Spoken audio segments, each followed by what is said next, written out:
Transposición. En la iglesia a la que pertenezco el día de hoy se dedica a conmemorar la venida del Espíritu Santo sobre los primeros cristianos poco después de la ascensión. Quiero reflexionar en torno a uno de los fenómenos que acompañaron o siguieron a esa venida, el fenómeno que nuestra traducción llama hablar en lenguas y los entendidos llaman glosolalia. No crean que este me parece el principal aspecto de Pentecostés, sin embargo, tengo dos razones para elegirlo. En primer lugar, resultaría absurdo que les hablara de la naturaleza del Espíritu Santo o de los modos en que opera. Sería un intento de impartir una lección sobre algo acerca de lo cual todavía me queda casi todo por aprender. En segundo lugar, más de una vez la glosolalia ha significado para mí un escollo. En honor a la verdad, se trata de un fenómeno inquietante. En la primera carta a los Corintios el propio San Pablo se muestra bastante inquieto por su causa y se esfuerza en dirigir el deseo y la atención de la iglesia hacia dones claramente más edificantes.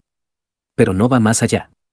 Casi entre paréntesis, deja caer la afirmación de que él habla en lenguas más que ningún otro y no cuestiona el origen espiritual o sobrenatural del fenómeno.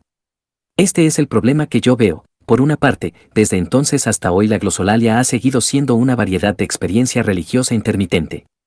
Hoy, igual que entonces, oímos hablar de asambleas evangélicas en las que uno o más participantes prorrumpen en un torrente de algo que parece un galimatías. La cosa no resulta edificante y toda corriente de opinión no cristiana lo considera una forma de histeria, una descarga involuntaria de la excitación nerviosa. Buena parte de la corriente de opinión cristiana explica exactamente igual muchos casos de este tipo, y debo confesar que cuesta mucho creer que en todos los casos sea el Espíritu Santo el que actúa. Sospechamos, aunque no podamos estar seguros, que normalmente suele ser un tema nervioso. Esta es una de las facetas del dilema.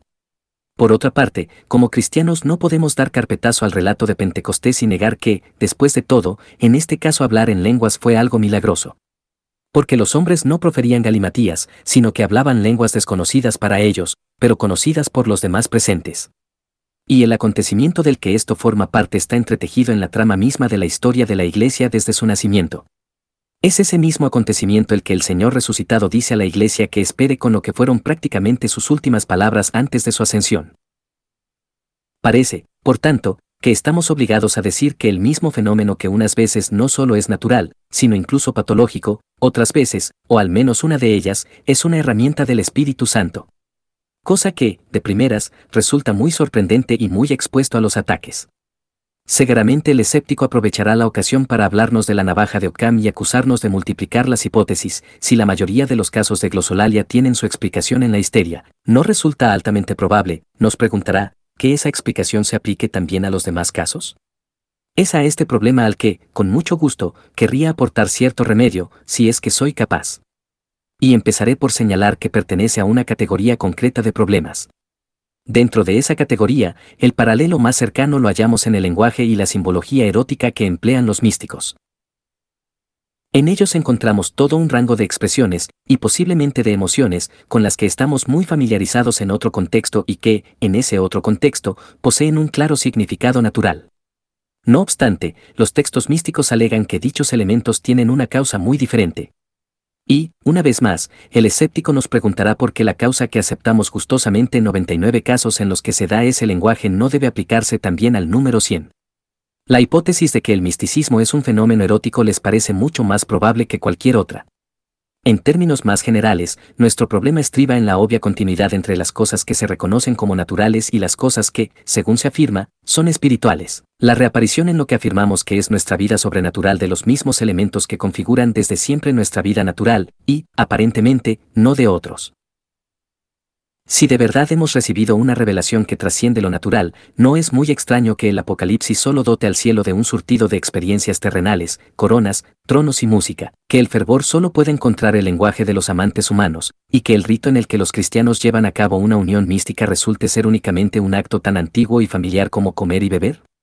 Se podría añadir que ese mismo problema surge también a un nivel inferior, no solo entre lo espiritual y lo natural, sino también entre los niveles superiores e inferiores de la vida natural. Entonces es muy probable que los cínicos planteen objeciones a nuestra noción civilizada de la diferencia entre el amor y la lujuria, señalando que, al fin y al cabo, los dos terminan en lo que físicamente es el mismo acto. De un mismo modo rebaten la diferencia entre la justicia y la venganza, aduciendo que lo que finalmente le ocurra al criminal puede que sea lo mismo. Y, en todos estos casos, hay que admitir que los cínicos y los escépticos cuentan con una buena evidencia prima facie. Tanto en la justicia como en la venganza aparecen los mismos actos. La consumación del amor humano y conyugal es fisiológicamente igual a la de la lujuria meramente biológica, el lenguaje religioso y la simbología, y probablemente también el sentimiento religioso, no contienen nada que no hayan tomado prestado de la naturaleza. A mí me parece que el único modo de rebatir esta crítica es demostrar que la misma evidencia prima facie parece igualmente justificada en algún caso en que todos sabemos, no por la fe ni por lógica, sino de un modo empírico, que en realidad es falsa. ¿Podemos encontrar algún ejemplo de superioridad e inferioridad en que lo superior pertenezca a la experiencia de prácticamente todos nosotros? Creo que sí. Tomemos la siguiente cita del diario de Pepys: después de almorzar, con mi mujer y de Buckingham House a ver la Virgen Mártir, lo que más me ha gustado ha sido la música de los instrumentos de viento cuando aparece el ángel, una música tan dulce que me ha extasiado, en una palabra, me ha embelesado hasta el punto de sentirme mareado, como me ocurrió en el pasado cuando me enamoré de mi mujer, y me ha hecho decidirme a aprender a tocar los instrumentos de viento junto con mi mujer. 27 de febrero de 1668. Hay aquí varios puntos que merecen atención. 1. Que la sensación interna que acompaña al intenso deleite estético no era distinguible de las sensaciones que acompañan a las otras dos experiencias, la de estar enamorado o la de, por ejemplo, cruzar unas aguas encrespadas. 2. Que, de estas dos experiencias, al menos una es la antítesis de lo que proporciona placer, a nadie le gustan las náuseas. 3. Que, aún así, Pepys anhelaba volver a tener esa experiencia en la que las sensaciones que la acompañaban eran idénticas a las sensaciones desagradables que acompañan al mareo, por eso decidió iniciarse en la música instrumental de viento. Puede ser que no seamos muchos los que hemos compartido plenamente la experiencia de Pepys, pero todos hemos experimentado algo parecido. Por lo que a mí respecta, he percibido que, si en un momento de intenso éxtasis estético uno intenta dar un giro y captar mediante la introspección lo que está sintiendo, nunca puede llegar a ninguna otra cosa que no sea una sensación física. En mi caso es una especie de golpe o de aleteo en el diafragma. Tal vez a eso se refería Pepys con mareado. Pero lo importante es lo siguiente: yo he percibido que ese golpe o ese aleteo es exactamente la misma sensación que acompaña en mí a una intensa y repentina angustia. La introspección no es capaz de descubrir diferencia alguna entre mi respuesta neuronal a unas pésimas noticias y mi respuesta neuronal a la obertura de la flauta mágica. Si tuviera que juzgar solo a partir de las sensaciones, llegaría a la absurda conclusión de que la alegría y la angustia son lo mismo, que lo que más temo es lo mismo que lo que más deseo. La introspección no descubre nada más ni nada diferente en un caso y en otro. Y sospecho que la mayoría de ustedes, si tienen la costumbre de fijarse en esas cosas, referirán más o menos lo mismo. Avancemos un paso más. Esas sensaciones, el mareo de Pepys o el aleteo en mi diafragma, no se limitan a acompañar a experiencias muy diferentes como un añadido irrelevante o neutro. Podemos estar bastante seguros de que Pepys odiaba esa sensación cuando procedía de un mareo real y sabemos por sus propias palabras que le gustaba cuando procedía de la música de viento, ya que tomó medidas para asegurarse en la medida de lo posible volver a obtenerla. Del mismo modo, a mí me encanta ese aleteo interno en un contexto y lo llamo placer, y lo aborrezco en otro y lo llamo tristeza. No es una mera señal de alegría o angustia, se convierte en lo que significa. Cuando la alegría se desborda y pasa al sistema nervioso, ese desbordamiento es su consumación. Cuando la angustia se desborda, el síntoma físico es el culmen del horror. Lo mismo que actúa como la gota más dulce en una bebida dulce actúa también como la gota más amarga en la bebida amarga. Y aquí hemos dado, me parece, con lo que buscábamos. Creo que nuestra vida emocional es superior a la vida de nuestras sensaciones, por supuesto, no moralmente superior, sino más rica, más variada, más sutil. Y se trata de un nivel superior que casi todos conocemos.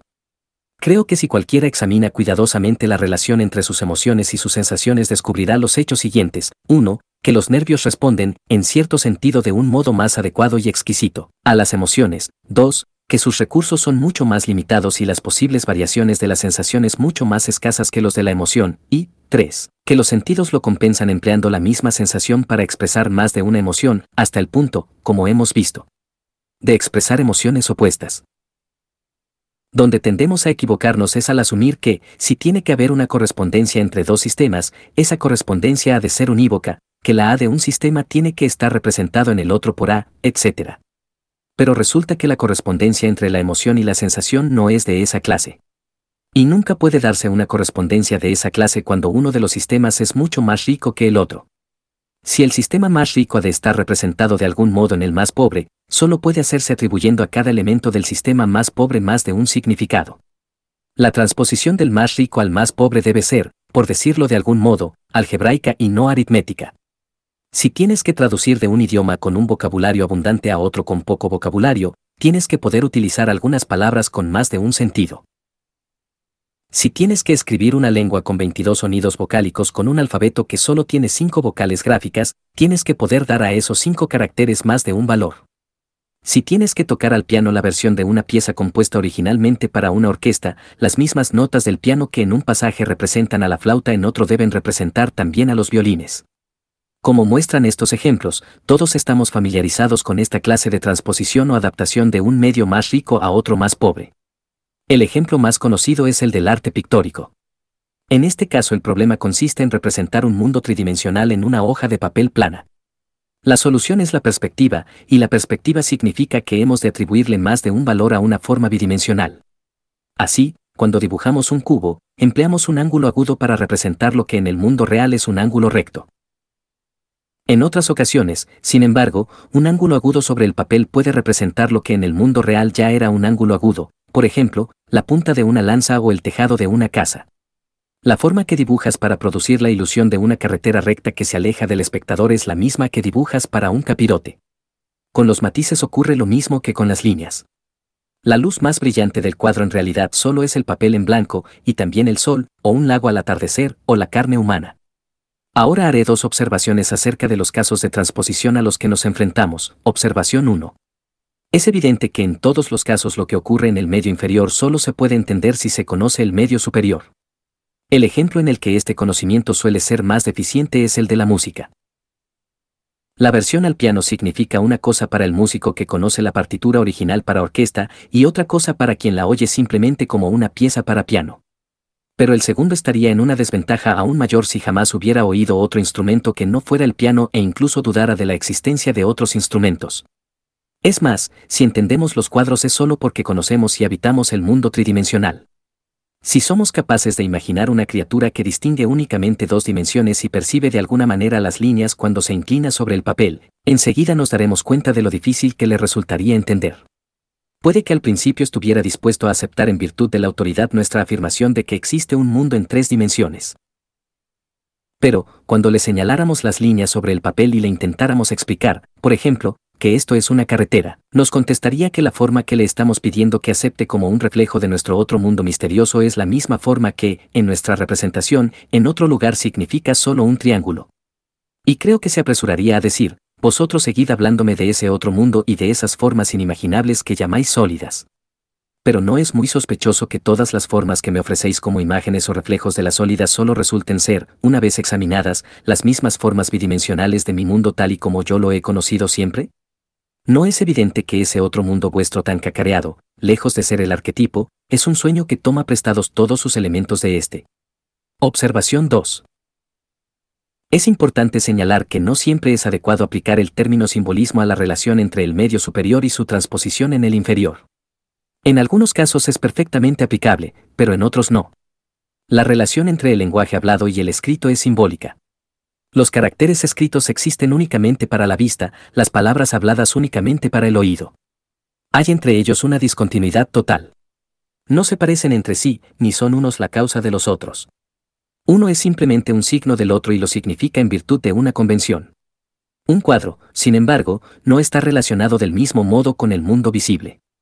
Los propios cuadros forman parte del mundo visible y lo representan solo formando parte de él. Su visibilidad tiene el mismo origen.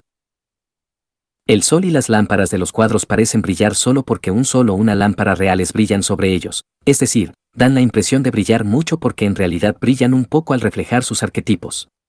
Por lo tanto, la luz del sol de un cuadro no está relacionada con la luz del sol real igual que las palabras escritas lo están con las habladas.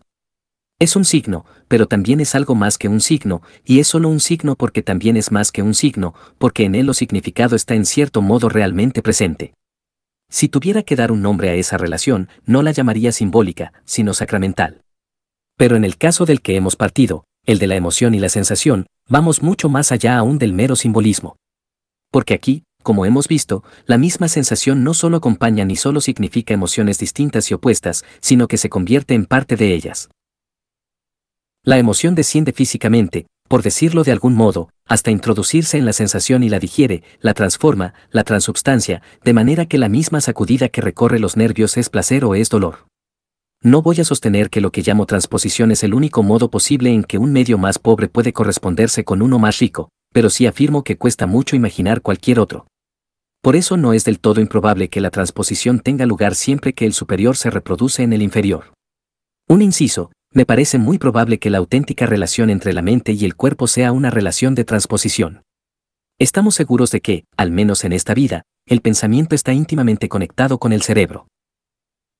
La teoría de que el pensamiento no es más que un movimiento del cerebro es, en mi opinión, absurda, porque, en ese caso, esa misma teoría no sería más que un movimiento, una actividad de los átomos, que puede tener velocidad y dirección, pero para el que carecería de sentido emplear las palabras verdadero o falso. Así pues, nos encontramos con alguna clase de correspondencia. Pero si suponemos una correspondencia unívoca, significa que debemos atribuir al cerebro una complejidad y una variedad de acontecimientos prácticamente inconcebibles. Yo sugiero que una relación unívoca es probablemente muy innecesaria. Todos nuestros ejemplos indican que el cerebro puede responder y, en cierto sentido, corresponder de una forma adecuada y exquisita a la variedad aparentemente infinita de percepciones sin proporcionar una única alteración física para cada una de las alteraciones de la percepción. Pero esto era un inciso. Retomemos la cuestión inicial del espíritu y la naturaleza, Dios y el hombre. El problema es que en lo que se reivindica como nuestra vida espiritual se repiten todos los elementos de nuestra vida natural, y, lo que es peor, a primera vista parece que no hay presente ningún otro elemento. Ahora ya entendemos que, si lo espiritual es más rico que lo natural, cosa que nadie que crea en su existencia negaría, eso es exactamente lo que cabría esperar. Y la conclusión del escéptico de que lo que llamamos espiritual en realidad deriva de lo natural, que es un espejismo, una proyección o una extensión imaginaria de lo natural, también es exactamente la que cabría esperar, porque, como hemos visto, ese es el error que un observador que solo conociera el medio inferior no tendría más remedio que cometer en cada caso de transposición. Al hombre primario el análisis no le permite encontrar en el amor otra cosa que no sea la lujuria. El que haya nacido en Planilandia nunca será capaz de encontrar en un cuadro otra cosa que formas planas. La fisiología nunca será capaz de encontrar en el pensamiento otra cosa que espasmos de la materia gris. No está bien ensañarse con el crítico que aborda la transposición desde abajo. Con la evidencia de que dispone su conclusión es la única posible. Muy distinto es cuando abordas la transposición desde arriba, como hacemos todos en el caso de la emoción y la sensación o en el mundo tridimensional y los cuadros, y como hace el hombre espiritual en el caso que estamos considerando. Quienes hablan en lenguas, como hizo San Pablo, pueden entender muy bien lo diferente que fue ese fenómeno sagrado del fenómeno histérico, aunque haya que recordar que, en cierto sentido, fueron exactamente el mismo fenómeno, igual que en Pepi se produjo la misma sensación con el amor, con el disfrute de la música y con el mareo. Las cosas espirituales se disciernen espiritualmente. El hombre espiritual juzga de todo y a él nadie es capaz de juzgarle. Pero ¿quién se atreve a ser un hombre espiritual? En sentido pleno, ninguno de nosotros. Y, sin embargo, de alguna manera sabemos que nos acercamos desde arriba o desde dentro al menos a algunas de esas transposiciones que encarnan la vida cristiana en este mundo. Al margen de nuestro sentimiento de no merecerlo, al margen de lo osados que nos sintamos, hemos de afirmar que conocemos un poco del sistema superior que se transpone. En cierto modo la afirmación que estamos haciendo no es demasiado sorprendente. Solo estamos afirmando que sabemos que nuestro aparente fervor, o lo que quiera que fuese, no era meramente erótico, o nuestro aparente deseo del cielo, o lo que quiera que fuese, no era un mero deseo de longevidad, o de alhajas, o de gloria social. Quizá nunca hayamos alcanzado lo que San Pablo describe como vida espiritual. Pero al menos sabemos, de un modo vago y confuso, que intentábamos emplear las acciones, las imágenes y el lenguaje naturales con un valor nuevo, que al menos hemos deseado un arrepentimiento que no era simplemente prudencia y un amor que no era egoísmo. En el peor de los casos, conocemos suficientemente lo espiritual para saber que nos hemos quedado cortos, igual que el cuadro que conociera suficientemente el mundo tridimensional se daría cuenta de que es plano.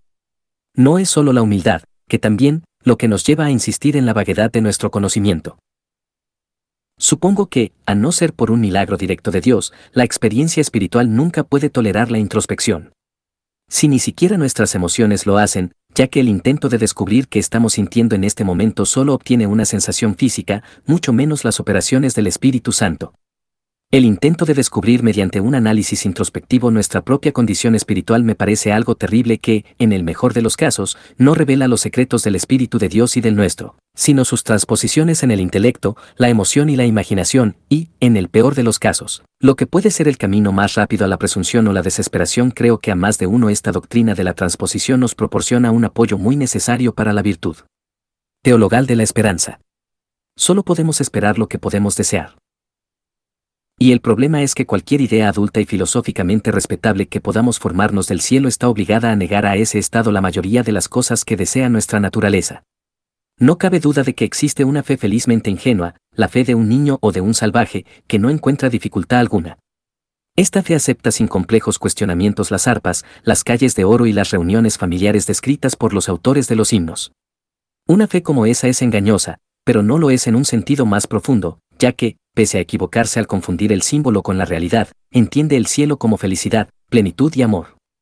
Sin embargo, para la mayoría de nosotros es imposible. Y no debemos intentar hacernos artificialmente más ingenuos de lo que somos. Un hombre no se hace como un niño remedando la infancia.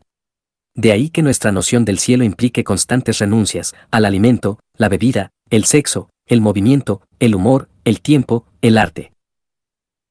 Sin lugar a dudas, frente a todo eso le asignamos algo positivo, la visión y el goce de Dios. Y, como se trata de un bien infinito, afirmamos, con razón, que supera a todo lo demás, es decir, la realidad de la visión beatífica superaría, y la superaría infinitamente, la realidad de las renuncias. Sin embargo, ¿la idea que tenemos de esa visión supera la idea que tenemos aquí y ahora de lo demás? Esta es una pregunta muy distinta. Y, para la mayoría de nosotros, muchas veces la respuesta es no. En el caso de los grandes santos y místicos no lo sé, pero en el de los demás la noción de esa visión es una extrapolación difícil, precaria y difusa de muy escasos y ambiguos momentos de nuestra experiencia terrenal, mientras que la idea de los bienes naturales a los que renunciamos es vívida y persistente, y está cargada de los recuerdos de toda una vida, afianzada en nuestros nervios y en nuestros músculos y, por lo tanto, en nuestra imaginación.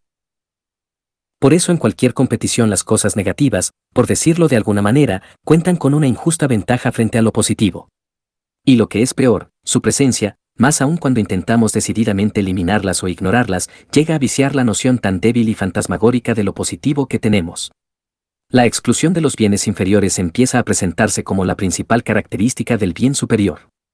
Pensamos, si es que no lo decimos, que la visión de Dios no llevará a plenitud nuestra naturaleza, sino que la destruirá. Muchas veces detrás del verdadero uso que hacemos de palabras como sagrado, puro o espiritual suele estar esta sombría elucubración. No debemos permitir que tal cosa ocurra si tenemos la posibilidad de evitarlo. Hemos de creer, y, por lo tanto, en cierta medida imaginar, que toda renuncia será solo el reverso de una plenitud. Y con ello hemos de referirnos precisamente a la plenitud de nuestra humanidad, y no a nuestra transformación en ángeles o a nuestra absorción en la divinidad. Porque, aunque seremos como los ángeles y semejantes a nuestro Maestro, creo que eso significa semejantes a la apariencia propia de los hombres, como los instrumentos distintos que tocan la misma melodía, pero cada uno del modo que le es propio. No sabemos hasta qué punto la vida del hombre resucitado será sensorial. Pero supongo que no diferirá de la vida sensorial que conocemos ahora del mismo modo que el vacío difiere del agua o el agua del vino, sino como una flor difiere del bulbo o una catedral del dibujo de un arquitecto. Y es ahí donde me sirve de ayuda la transposición. Vamos a inventar una fábula. Imaginemos a una mujer encerrada en una mazmorra en la que da a luz y cría a su hijo. Este crece viendo solamente los muros de la mazmorra, la paja del suelo y un trocito de cielo que se divisa entre las rejas, demasiado altas para dejar ver otra cosa. La pobre mujer era artista y, cuando la encarcelaron, consiguió llevarse consigo un cuaderno de dibujo y una caja de lápices. Como no pierde nunca la esperanza de recuperar la libertad, está constantemente enseñándole a su hijo cosas del mundo exterior que el niño no ha visto nunca. Y lo hace sobre todo dibujando. Intenta mostrarle con el lápiz cómo son los campos, los ríos, las montañas, las ciudades y las olas de la playa. El niño es aplicado y se esfuerza por creer a su madre cuando le dice que el mundo exterior es mucho más interesante y espléndido que lo que hay en la mazmorra. A veces el niño lo consigue. En general, va progresando medianamente hasta que un día dice algo que da que pensar a la madre. Después de discutir durante 1 o 2 minutos, ella se da cuenta de que el niño lleva todos esos años confundido. No creerás que el mundo real está lleno de líneas dibujadas a lápiz, dice boquiabierta. Pero es que allí no las traza un lápiz, responde el niño. Y, en ese instante, toda su noción del mundo exterior se queda en nada, porque las líneas, lo único de lo que se valía para imaginarlo, han quedado descartadas de él. No sabe nada acerca de aquello que excluye y prescinde de las líneas, aquello de lo que las líneas eran una mera transposición, el balanceo de las copas de los árboles, la luz bailando sobre un estanque, las realidades coloridas y tridimensionales que no están encerradas en líneas, sino que definen sus propias formas en todo momento con una delicadeza y una multiplicidad que ningún dibujo sería capaz de lograr jamás. El niño pensará que el mundo real es de alguna manera menos visible que los dibujos de su madre, cuando en realidad carece de líneas porque es incomparablemente más visible. Lo mismo nos ocurre a nosotros. Aún no se ha manifestado lo que seremos, pero podemos estar seguros de que seremos más, y no menos, de lo que hemos sido en la Tierra. Nuestras experiencias naturales, sensoriales, emocionales, imaginativas, son sólo como el dibujo, como líneas trazadas a lápiz en un papel plano. Si en la vida resucitada se desvanecerán solo como las líneas a lápiz del paisaje real, no como la llama de una vela que se apaga, sino como la llama de una vela que se hace invisible porque alguien ha corrido las cortinas, ha abierto los postigos de par en par y ha dejado entrar el resplandor del sol. Podemos decirlo de la manera que queramos. Podemos decir que, mediante la transposición, nuestra humanidad, nuestros sentidos y todo lo demás se pueden convertir en vehículo de la bienaventuranza. O podemos decir que mediante la transposición las recompensas celestiales se encarnan durante esta vida en nuestra experiencia temporal. Pero esta segunda manera es la mejor. La reducción, el símbolo, el pálido sustituto podríamos decir, vegetariano es la vida de ahora. Si la carne y la sangre no pueden heredar el reino, no es porque sean demasiado sólidas, demasiado espesas, demasiado nítidas, demasiado luminosas en el ser, sino porque son demasiado endebles, demasiado efímeras, demasiado fantasmales. Y aquí, como dicen los abogados, concluyo mi alegato. Solo me queda puntualizar 4 cosas. Punto 1. Espero que quede claro que el concepto de lo que he denominado transposición es distinto de otro concepto que suele utilizarse con el mismo fin, me refiero al concepto de evolución. El evolucionista explica la continuidad entre las cosas que se consideran espirituales y las cosas que son sin lugar a duda naturales diciendo que las unas se transforman lentamente en las otras. Creo que, aunque esta teoría explica algunos hechos, se ha sacado de quicio. En cualquier caso, no es la teoría que yo he expuesto. Yo no digo que, después de millones de años, el acto natural de comer culmine de alguna manera en el sacramento cristiano. Lo que digo es que la realidad espiritual, preexistente antes de que hubiera criaturas que comieran, dota a ese acto natural de un nuevo significado, y de algo más que un nuevo significado, en determinado contexto lo convierte en algo diferente. En resumidas cuentas, creo que los paisajes reales están dentro de los cuadros, no que algún día los cuadros germinarán en árboles y hierba reales. Punto 2. Al reflexionar sobre lo que denomino transposición, me ha resultado imposible no preguntarme si podría ayudarnos a entender la encarnación. Naturalmente, si la transposición fuese solamente una forma de simbolismo, no nos sería de ninguna ayuda en este tema, al contrario, nos llevaría a descarriarnos totalmente para regresar a un nuevo docetismo, o quizá únicamente al docetismo de siempre, y a alejarnos de la realidad absolutamente histórica y concreta que es el centro de toda nuestra esperanza, nuestra fe y nuestro amor. Pero, como ya he señalado, la transposición no siempre es simbolismo. La realidad inferior puede introducirse en la superior en diferente medida y convertirse en parte de ella. La sensación que acompaña a la alegría se convierte en alegría, podríamos atrevernos a decir que encarna la alegría. De ser así, me arriesgo a sugerir, aunque de un modo muy dudoso y totalmente provisional, que el concepto de transposición quizá tenga alguna contribución que hacer a la teología, o al menos a la filosofía, de la encarnación. Porque uno de los credos nos enseña que la encarnación tuvo lugar, no por conversión de la divinidad en cuerpo, sino por asunción de la humanidad en Dios. Y me parece que existe una analogía entre esto y lo que he llamado transposición. Creo que el hecho de que la humanidad, sin dejar de ser ella, no sea meramente considerada divinidad, sino que se introduzca realmente en la divinidad, es semejante a lo que ocurre cuando una sensación, no un placer en sí, se introduce en la alegría a la que acompaña. Pero me estoy adentrando in mirabilibus suprame y lo someto todo al veredicto de los verdaderos teólogos. Punto 3. He procurado insistir una y otra vez en lo inevitable que es el error acerca de toda transposición por parte de quien la aborda únicamente desde el medio inferior. La solidez de esa crítica reside en las palabras meramente o nada más que. Esa persona ve todos los hechos, pero no el significado, por eso, afirma, y con razón, que ha visto todos los hechos. Ahí no hay nada más, excepto el significado. Por lo que se refiere al tema que nos ocupa, la actitud que adopta es la de un animal. Se habrán percatado ustedes de que la mayoría de los perros no son capaces de entender cuando se les señala algo. Si le señalamos la comida que hay en el suelo, el perro, en lugar de mirar en esa dirección, nos huele el dedo. Para él un dedo es un dedo, y nada más. Su mundo solo son hechos, sin significado.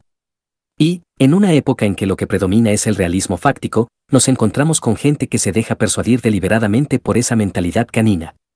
El hombre que ha experimentado el amor desde dentro se dedicará a examinarlo analíticamente desde fuera y considerará los resultados de ese análisis más ciertos que su experiencia. El sumum de esta autoceguera lo representan aquellos que, al igual que nosotros, tienen conciencia y, sin embargo, se dedican a estudiar el organismo humano como si no supieran que es consciente. Mientras perviva esta negativa deliberada a enfocar las cosas desde arriba incluso cuando tal enfoque es posible, es inútil hablar de la derrota definitiva del materialismo. Analizar cualquier experiencia desde abajo, ignorar voluntariamente el significado y concentrarse en el hecho siempre tendrán la misma credibilidad. Siempre habrá evidencia, y cada mes una evidencia nueva, que demuestre que la religión es solamente psicológica, la justicia es solamente autoprotección, la política solamente economía, el amor solamente lujuria y el pensamiento solamente bioquímica cerebral. Punto 4. Finalmente, yo sugeriría que lo que hemos dicho de la transposición arroja nuevas luces sobre la doctrina de la resurrección de la carne. Porque, en cierto modo, la transposición es capaz de hacer cualquier cosa. Por grande que sea la diferencia entre el espíritu y la naturaleza, entre el disfrute estético y ese aleteo en el diafragma, entre la realidad y el cuadro, la transposición puede ser adecuada a su manera. Antes he dicho que, en un dibujo, para el sol, para la nube, la nieve, el agua o la carne humana solo había papel blanco. En cierto sentido, qué pobre y qué inadecuado. Y qué perfecto en otro.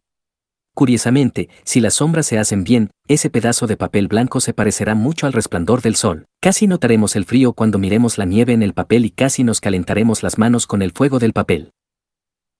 No podemos suponer igualmente, en virtud de una analogía razonable, que no existe ninguna experiencia del espíritu tan trascendente y sobrenatural, ninguna visión de la divinidad tan cercana y tan lejana a toda imagen y emoción, que no pueda tener también su propia correspondencia en el nivel sensorial, y no por vía de un sentido nuevo, sino por el milagroso desbordamiento de las mismas sensaciones que tenemos ahora con un significado, un valor trascendente, del que aquí no tenemos ni la más ligera sospecha.